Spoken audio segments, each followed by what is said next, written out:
Alrighty, welcome back everyone. It is LaughNgamez here.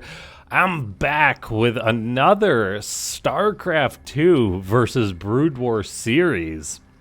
And this is what I'm very excited for. My first cast of the SC Evo, I believe it's the Fall Championship. And so basically what we're going to be having today here is a best of 3 from the group stage, Group A, of an awesome tournament that is featuring this cool mod being Broodwar versus Starcraft 2.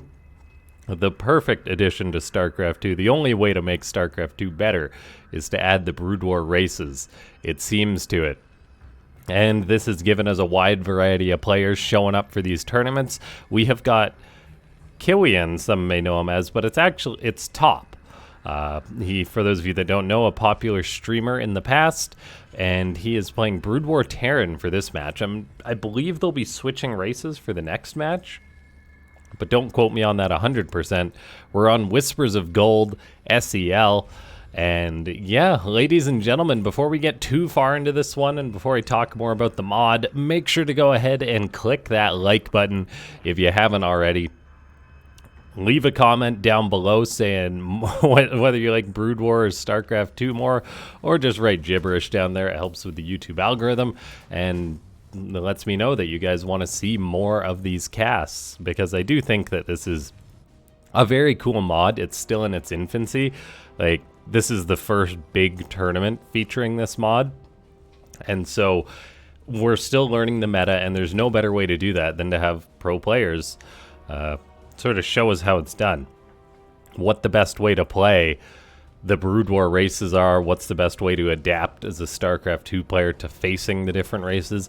We've got an interesting build from Top, as it's going to be a command center first from him.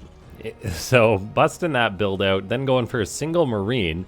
Meanwhile, Shin has got Lings on the way, just gone for a hatchery. There is a scout from Kiwian, and for those of you that don't know, I sort of introduced Kiwian. He's a StarCraft 2 streamer, but he's been around a long time. I think he came second in like one of the first GSLs. So that was like, oh gosh, 15 years ago now or something. But he was at a pro level. He's been streaming and playing at a pretty high level, beating guys on the ladder in StarCraft 2 on and off for a long time. And then Shin, on the other hand, formerly known as Ragnarok, is a StarCraft 2 pro who competes with the best of them. So it's going to be interesting to see whether he can just crush Top or not, or whether Top will be able to find some wiggle room, since that it is a new mod. Just waiting to see, yeah, whether they switch races after this, because I think that may be more favorable to Top as well, because I do think it's going to be quite difficult for Top to be able to compete against a StarCraft 2 god tier Shin playing with sort of a less practiced StarCraft 2 Broodwar Terran race. And that's the race that he is. You may be saying that looks a lot like StarCraft 2 Terran, and that's because it's in the StarCraft 2 engine, but you don't have things like machine shops or these old-timey looking SCVs with actually 60 HP and as part of the game. So we do have a nice wall going down for Kiwian. I guess players have adapted to actually use a barracks in their wall. Walls are very important in StarCraft 2 and Broodwar. Don't know what, I think they're quite important in both, but utilizing the Rax's lift and unlift ability to be able to still have that wall, as Broodwar supply depots cannot raise or lower. That was a thing in Broodwar. The depots, they just couldn't be that handy dandy door that got added in StarCraft 2. So Kiwian is adapting by utilizing this. He's now going to be getting aggressive, actually using massive vultures, putting out some spider mines outside of his base. Spider mines, they deal lots of damage to whatever they hit. Every vulture spawns with a few of them. You do have to research spider mines, but Kiwian already has quite a few of these vultures. He's coming on in. I'm not sure what he's looking for. He's placing down spider mines in the face of these queens. We'll see if he's going to get any connections or not. Roaches are coming on in to deal with these. One mine connects, and wow, look at that splash damage to all those roaches. They just got softened up so much. Shin is going to try and adapt by morphing any that he can into Ravagers, because roaches get full HP when they go through the cocoon phase. But yeah, these spider mines are something that I think maybe one of the strongest points of Broodwar Terran against all the StarCraft 2 races, because they deal so much damage, as we just saw. It's splash damage. Kiwian already has quite a few of these vultures out. Now, one of the things about vultures that makes them unique, that isn't really a thing we have in StarCraft 2, is that once they've used their mines, they are done. They do not get any more mines. It's not like they're carriers. They can't just keep producing more. That's it for them. And so that kind of makes you gotta really be careful with how you utilize them. We do just have more vultures, siege tanks on the way for top, so he's got quite a nice opening this game. Shin's being fairly passive. He is quite an aggressive StarCraft 2 player, so we'll see if he does elect to get more aggressive, but I mean, with all these spider mines, with all this tech going up for top, I don't think he's in a bad spot at all. He had even placed down a spider mine to try and delay the 4th base that's just getting up now for Shin. And yeah, things are looking good for top. Now, the vultures, they aren't that strong without the spider mines. They've only got 80 HP. They only deal like 10 damage, 7.5 versus armored, so actually reduced damage against armored units, but then extra versus light. So they're a bit of an interesting case. We do have an overseer out now for Shin, so that's going to be important. And let's see, we do have those mines being cleaned up. That's what the overseer is good for, kind of like widow mines, just a little bit different. They also can't shoot air units. You still got to be careful though, you can accidentally walk into them, much like widow mines. The Rax is now floating over for top, so he's kind of abandoned his wall efforts, but he's got some nice spider mines to prevent any run-bys of lings and that kind of thing.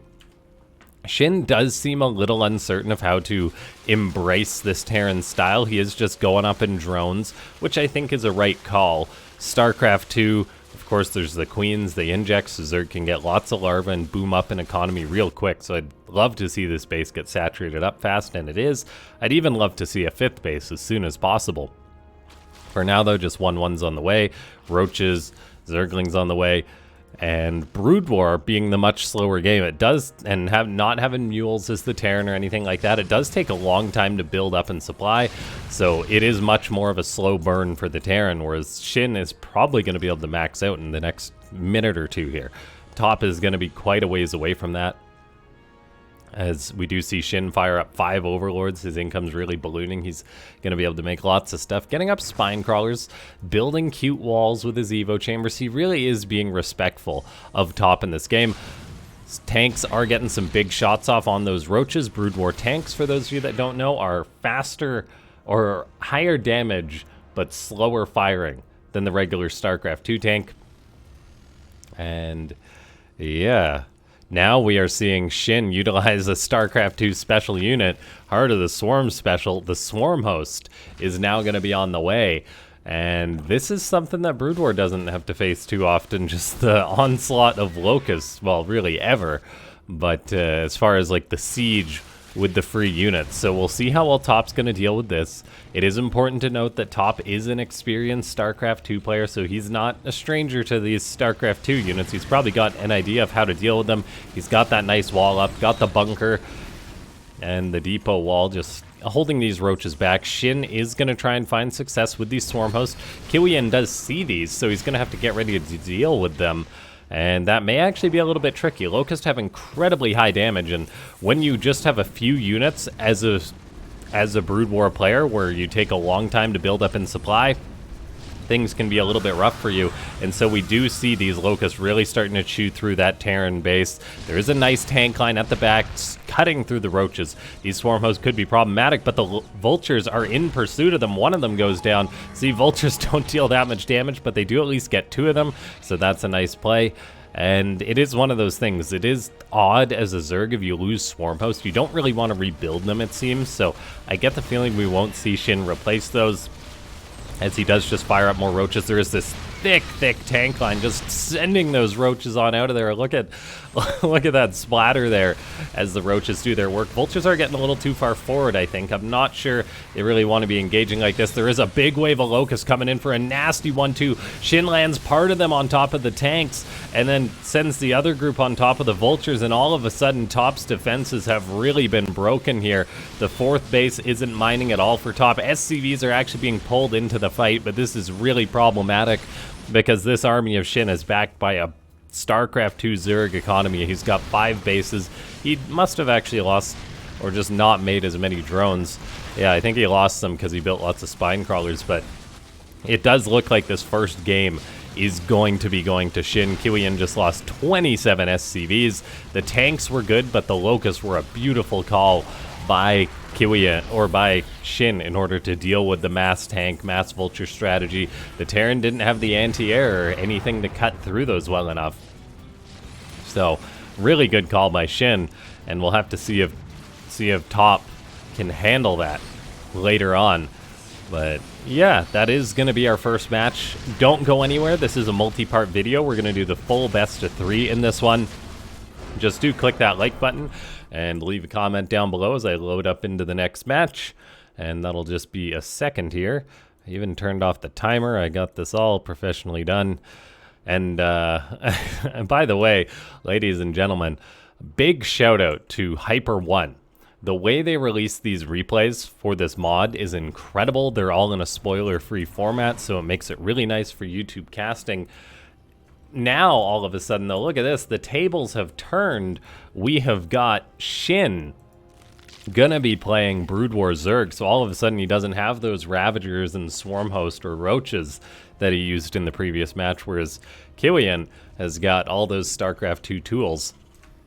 And there was some units that were removed from Broodwar and StarCraft 2. I think that's one of the things that makes it such an amazing sequel. Yeah, I think that's what makes it such an amazing sequel. As, like, if a game is the exact same as the game that came before it, just with new stuff, it doesn't feel like as much of an experience when... And I don't think we see that too much these days in video games, where they actually remove units or weapons or things like that from video games or items, because players are always saying, oh, I want more, and people tend to whine online about removing stuff. Like, could you imagine the Zerg outrage? I imagine there was outrage back when StarCraft 2 came out, when they're like, you removed the Lurker and the Defiler, what is this? That kind of thing. But we clearly have a great game as a result of it. So it is cool that we do have these races, not just like, because this mod wouldn't work if, say, the StarCraft 2 Terran had all the tools of the StarCraft 1 Terran. It would just seem like that the StarCraft 1 Terran's at a clear disadvantage. Whereas in reality, there is quite a variety of stuff. And so that really does make it cool. We do have Kiwian going for an expansion, a Reaper expand. This is something that Shin's going to have to deal with. So we'll probably have to make some lings just to try and zone out this Reaper, because Broodwar Zerg does not have queens they can produce. So Zerg in Broodwar doesn't really have that immediate defensive tool. We actually have an extra hatchery going up for Shin, so he's going to be going for one of these fancy walls, get out the extra larva. Potentially going to put a sunken colony in that wall. We'll see. He is getting metabolic boost, so ling speed will be on the way. That does increase the speed of the lings in Broodwar by 50%, so they're actually faster, or the upgrade is bigger than the StarCraft 2 metabolic boost, which is 40%, I believe. Don't quote me on that, I'm not a Zerg player, but I believe that's the case. We did have to see Shin commit to 8 lings, though, just to deal with a single Reaper. It does kind of make me curious how Broodwar Zerg would deal with mass Reapers. Look at the lings, though. They look so goofy, but that animation is really fluid. It looks Broodwar-y, but it's in the StarCraft 2 engine. So a little bit faster than those of you that have just played Broodwar. Looks like these lings are heading in and out, but they are getting bullied back quite a bit. They're doing their job, keeping this Reaper away, and oh, they actually almost get us around for it. And while the Reaper tosses down a grenade while it's been shooting these lings, it's only got 1 kill, so it's been a beautiful defense so far by Shin. Shin is now getting up a lair. I'm assuming that that's going to be for a fast Hydra Den. We then have a creep colony on the way, so that's how Zerg spreads the creep in Broodwar. So creep is nowhere nearly as good, but then those creep colonies, they turn into sunken colonies, which is an important defensive tool for Zerg. And it really is cool, the meta that we have with this wall. Shin is going for a third base already, though. He wants that strong economy. He's got that lair done, and it may actually be mutas with all this gas he's throwing down instead. So Shin is just being very greedy with going for these mutas with very minimal defense. He hasn't exactly been scouting tons against what Kiwian is going for, but Kiwian, he's going to be trying to bring the hurt to Shin. He's going for so much aggression here. He's cutting an engineering bay, well, he fires up an armory now. He's going for a stimmed marine hellbat attack. Gonna be bringing one of StarCraft 2's special rushes towards Shin. Now, we'll see if Shin's going to be able to defend this, because mutas traditionally are not good against this. Kiwian, he's going to be pressured to get a lot of damage done with this attack, if not just win the game, because he's cut so many workers. There's nothing building out of this command center, nothing building out of this command center. The pressure is going to be on to get damage done, but Shin very well may be caught off guard by this. He's kind of seen all these Marines coming out. He hasn't seen the Hellions yet, as they are in the Medivac, but Shin should be panicking a little bit. He's making a few lings. He's got that third hatchery about to finish up, but this is looking real scary. He's got a second creep colony that he can morph into a sunken. That will be helpful. Intercepting this army with the lings would be good. The Marines are out on the map, and oh, I wonder if Shin's like, hey, you got Hellions in there. He's actually electing to go for a run by as he's panicking a little bit, but there is quite an army back at home to defend for Kiwian. He's got Hellbats, he's got Marines to defend this run by, and all of a sudden Shin is kind of just all in, kind of running into a base race right now. There is 10 mutas about to pop for the blue Zerg, but yeah, look at that. Those lings are chased all the way home. He's just going to have to bring his Marines back and try and play this from a two-base perspective against a two-basing Terran, but there is a lot of Terran coming on in. The sunken colonies are going to do their work. There is a stim forward by the Terran player. Mutas are coming on in. Hopefully there is enough damage for Shin to be able to clean up these Marines, and the mutas can deal with the Hellbats, and it looks like that is indeed the case. So Top's attack just gets shut down hard. Beautiful defense by Shin, making use of those sunken colonies. Kiwian, he felt that he needed to go, but he just didn't have enough stuff. Now he's got to contend with these mutas of Shin, and the mutas in Broodwar are definitely a little different. They don't have the fast tissue regen, so they regen much slower than Starcraft 2 mutas, but they still clump up quite a bit. So I'm honestly not sure if they're better or worse.